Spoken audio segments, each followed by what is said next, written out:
Tell me about it, Elizabeth. It was one night at a party, isn't that right? It got late and quite rowdy.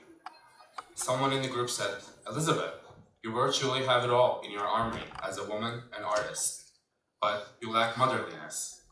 You laughed because you thought it sounded silly. But after a while, you thought about what he said. You became more and more worried. You let your husband impregnate you. You wanted to be a mother. Once you realized it was definite, you became frightened. Frightened of responsibility, of being tied down, of leaving the theater. Frightened of pain, of dying. Frightened of your body swelling up. But you played the role of a happy, young, expectant mother. Everybody said, isn't she beautiful? She's never been so beautiful. Meanwhile, you tried to abort the fetus several times, but you failed.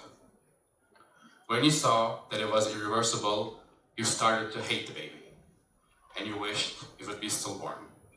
Yeah, you wished the baby would be dead.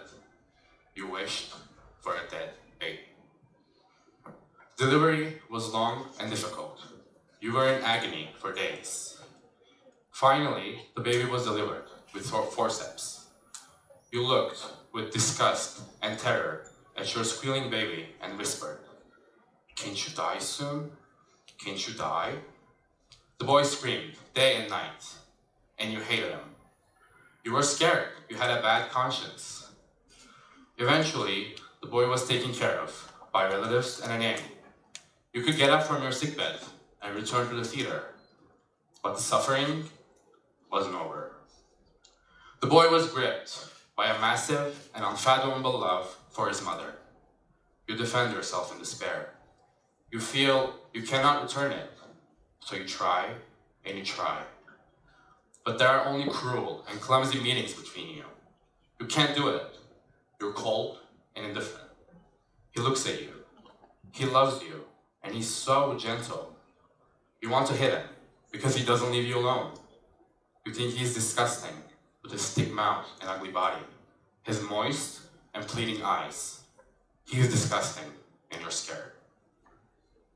I understand the hopeless dream of being, not seeming, but being.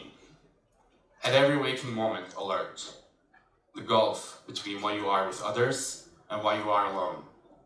The vertigo and the constant hunger to be exposed, to be seen through, perhaps even wiped out.